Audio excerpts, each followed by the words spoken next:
Land holding कम है, तो कैसे प्रॉफिट की खेती हमारा किसान करे, उस पर भी हम लोग चर्चा करने वाले हैं।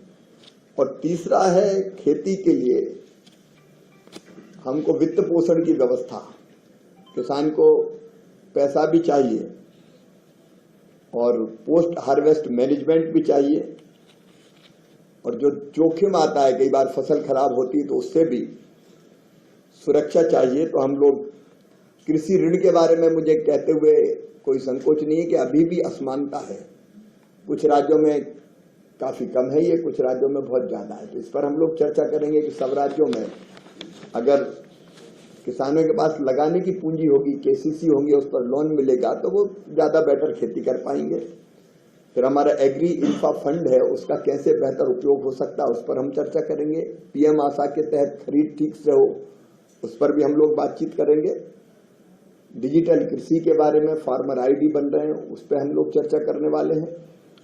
और एफपीओ और कैसे बेटर काम कर सके, तो अलग अलग राज्यों के समूह ए, बी और सी इसमें बनाए गए, वो आपको उपलब्ध करा दिए जाएंगे। तो दिन भर इन विषयों पर चर्चा चलेगी।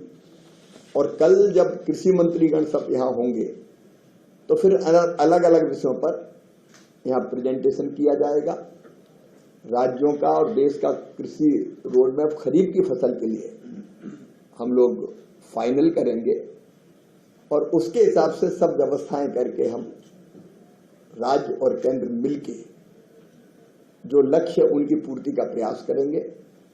इस बीच एक और अभियान पर चर्चा करेंगे, खेत बचाओ अभियान पे, तो उस पर भी व्यापक चर्चा के बाद फिर कल हम लोग अपनी बात कहेंगे। देश बढ़ा इसलिए इस बार केवल ये नेशनल कॉन्फ्रेंस एग्रीकल्चर की नहीं हो रही, इसके अलावा हमने रीजनल कॉन्फ्रेंसेस शुरू की है।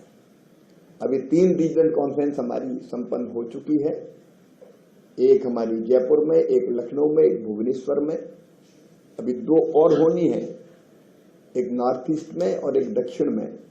उनकी तिथियां भी हम तय करने वाले हैं, क्योंकि अलग अलग राज्यों की परिस्थितियां अलग अलग खेती की होती है, तो वहां जब उस ग्रुप में बात करते हैं तो वो ज्यादा व्यवहारिक होती है और हर एक राज्य के बारे में डिटेल चर्चा हो पाती है। आगे ये भी विचार है कि मोटे तौर पे 8, वैसे तो 15 से ज्यादा एग्रो क्लाइमेटिक जोन्स है, लेकिन आईसीआर ने जो विभाजन किया मोटे मोटे 8 बनते हैं, तो 5 के बजाय क्या इन 8 में हम ये रीजनल कॉन्फ्रेंस करें ताकि चीजें नीचे तक पहुंचे, ढंग से पहुंचे। उस बात का प्रयास हमारा है। मुझे लगा कि आज कॉन्फ्रेंस ये खरीफ की प्रारंभ हो रही, तो प्रारंभ में ही आपको कुछ जानकारी दूं। वैसे डिटेल प्रेजेंटेशन भी हमारे पास कॉन्फ्रेंस का है, लेकिन विषय लगभग आपके सामने आ गए। सर, आप प्रधानमंत्री लगातार ऑर्गेनिक फार्मिंग की बात करते हैं, तो अभी क्या स्थिति है ऑर्गेनिक फार्मिंग की और आगे कहाँ तक ले जाने का लक्ष्य है? क्योंकि ऑर्गेनिक जो प्रोडक्ट है वो काफी महंगे भी बिकते हैं मार्केट में, तो अभी कितना प्रोडक्शन है और आगे कहाँ तक ले जाएंगे? ऑर्गेनिक फार्मिंग पे भी जोर दे रहे हैं, प्राकृतिक कृषि पे भी जोर दे रहे हैं। मुझे बताते हुए प्रसन्नता है कि प्राकृतिक खेती का जो मिशन हमने बनाया है उसके अंतर्गत लगभग 8 लाख हेक्टेयर जमीन में हमारे किसानों ने प्राकृतिक खेती प्रारंभ की है। लगभग 18 लाख किसानों ने रजिस्ट्रेशन करवाया है और बाकायदा जिसको कहते हैं कि उनके उत्पाद प्राकृतिक है, इसके लिए रजिस्ट्रेशन।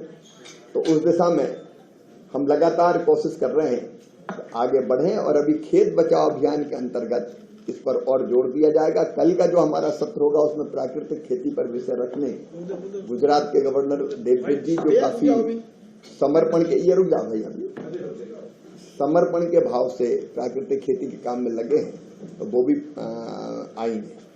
एक अब दूसरे एग्री फोटोवोल्टिक एक स्कीम है जो कि इन्होंने लड़की के साथ में है, उस पर क्या प्रोग्रेस? काय के साथ में? एग्री फोटोवोल्टिक जो किसानों के खेत में है, उसमें एक वो लगाना, सोलर पैनल लगा के उसको एक आय का अलग सोर्स। हम जो इंटीग्रेटेड फार्मिंग की बात कर रहे हैं तो इसमें अलग अलग आय कैसे बढ़ सकती है उन सब पर विचार कर रहे हैं। अलग अलग चीजों पर हम काम कर रहे हैं। जैसे मैंने अभी बताया कि केवल अनाज की खेती नहीं, बाकी चीजों की खेती भी, पशुपालन भी, बाकी भी, और अगर अन्नदाता ऊर्जादाता बनता है उसके लिए भी हमारी योजना, उस पर भी काम करेंगे। सर, यहीं पे इसी कैंपस के इस साइड में एग्री फोटोवोल्टाइक का एक लगा हुआ है, हमने यहाँ पूछा बाकी इंस्टीट्यूट पे भी है, तो वो उसमें नीचे कौन सी क्रॉप हाँ, क्या है, तो वो नीचे क्रॉप ऊपर बिजली, उस पर अभी प्रारंभिक काम शुरू हुआ है उस पर, अब उसको आगे और पॉपुलर करेंगे। पिछले वर्ष जो पेस्टिसाइड मैनेजमेंट बिल का आपने इनवाइट किया था ना, तो उसका क्या? उसमें कई सुझाव आए हैं, हजारों, तो उसका विश्लेषण करके हमारी कोशिश होगी कि संसद के अगले सत्र में उसको प्रस्तुत कर दिया।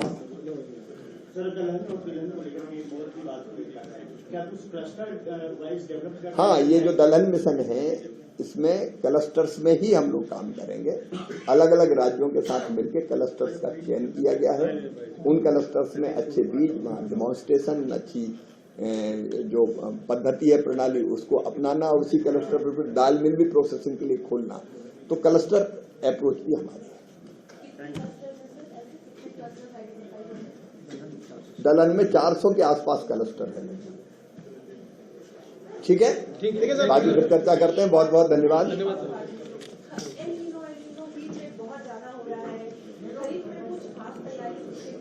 दोनों तरह की चीजें, एक डरने की जरूरत नहीं है, तैयारी की जरूरत है। अभी कोई फाइनल